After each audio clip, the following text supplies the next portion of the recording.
Bonjour à tous, on se retrouve pour cette deuxième vidéo sur les chroniques d'histoire. Aujourd'hui, nous nous retrouvons à Gare de l'Est pour nous intéresser sur l'histoire de l'Orient Express, une incroyable histoire, ça je vous le cache pas. Et aujourd'hui, je suis assisté de François, derrière la caméra, et pour le montage, je souhaite remercier d'avance Zilou. Donc, dans un premier temps, quelles en sont ses origines, quelles en sont son évolution, qu'en est-il aujourd'hui, mais aussi pourquoi est-ce que finalement c'est une légende? Eh ben, on va essayer d'y répondre avec plusieurs parties sur l'Orient Express. Allez!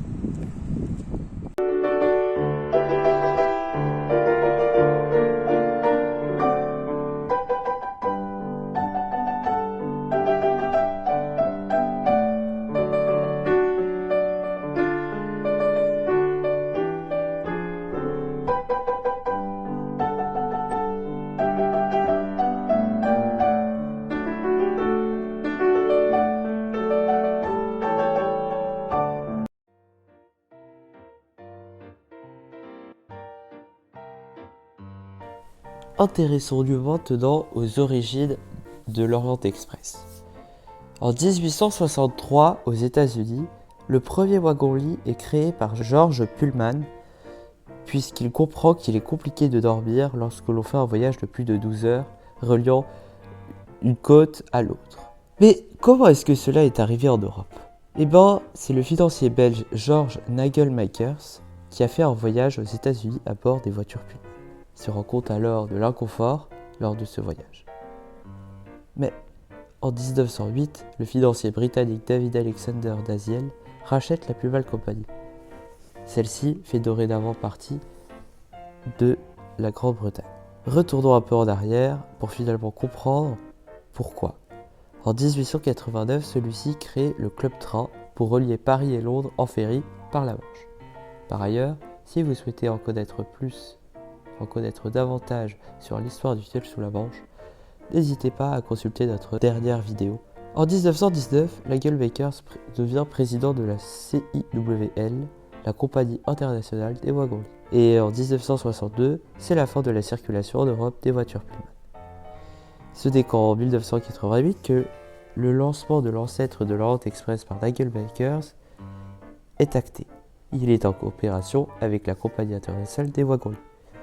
Malheureusement, celui-ci ne triomphe presque bien longtemps après, seulement en 1930.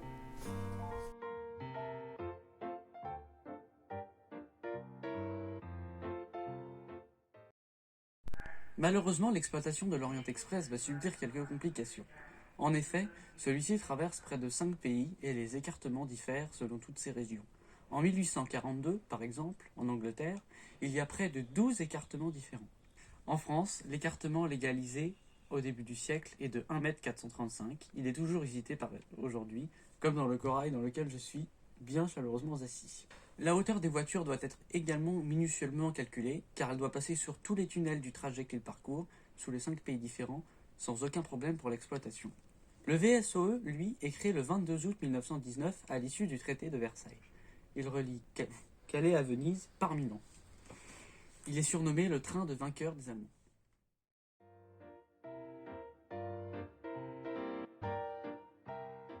En 1933 a lieu l'inauguration de l'Orient Express. La SNCF rachète en 1963 toutes les voitures restaurants de la Compagnie internationale des wagons-lits. Cette dernière va en décliner. Le marché est donc ouvert à la concurrence pour la Société nationale des chemins de fer français. Mais malheureusement, dans les différents pays, les différentes tractions et compagnies sont différentes. Par exemple, à la SNCF, les BB 15000 ont différents modes de traction suivant les locomotives individuelles. Né de la Première Guerre mondiale, le VSOE, le Venise Simplon Orient Express, prend malheureusement fin en 2009.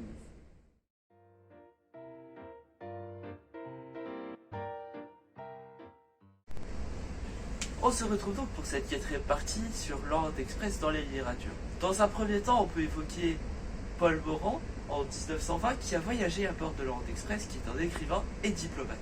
Par la suite, on peut également évoquer les agents secrets du Kremlin, ou encore qui étaient sous l'URSS, qui ont voyagé à bord de l'Orient Express pour justement, à la fois avec le transsibérien, mais aussi à travers la France et l'Italie. Ensuite, on peut évoquer le très grand écrivain russe Tolstoï qui a été expulsé par Staline de l'URSS, qui a dû voyager également à bord.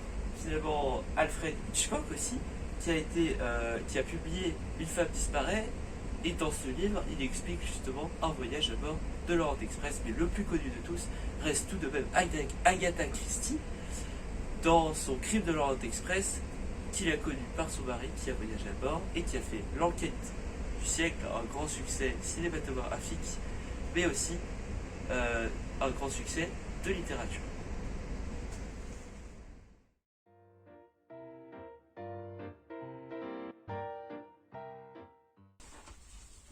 Nous retrouvons alors pour cette dernière partie sur le déclin. Donc, pour conclure, l'Orient Express décline, notamment par sa fréquentation, puisqu'il fait face à la concurrence. En effet, l'avion, les voitures, les bateaux et les nouveaux moyens de transport aussi, comme le TGV, font que l'Orient Express perd beaucoup de ses clients, même si aujourd'hui, sur les trains de nuit, on a une remontée de clients qui se disent, pour mieux voyager, déjà voyager moins cher, et surtout éviter de perdre du temps. Et oui, déjà plus rapidement, plus de vitesse, et du coup beaucoup moins de temps. C'était le but du TGV, de l'avion et tous les autres moyens de transport. Donc finalement, l'Orient Express est aussi un moyen de transport différent, qui coûte relativement cher, notamment par son luxe, mais qui appartient aujourd'hui à La SNCF, malheureusement. Oui, et donc finalement, les difficultés d'exploitation apparaissent, et donc il n'existe plus aujourd'hui malheureusement. C'est assez dommage. Parce que franchement, celui qui s'apparenterait aujourd'hui le mieux à l'Orient Express, c'est le Venise Simplon Orient Express, qui voyage une fois par semaine entre Londres et Venise, en passant par Paris et par Milan.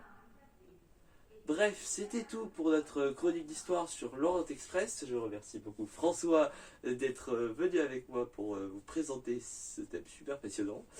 Et on se retrouve très bientôt pour une prochaine chronique d'histoire qui s'annonce tout aussi alléchante. Je remercie également au montage Ziloui. Et on se retrouve donc pour une prochaine vidéo. Allez, À bientôt!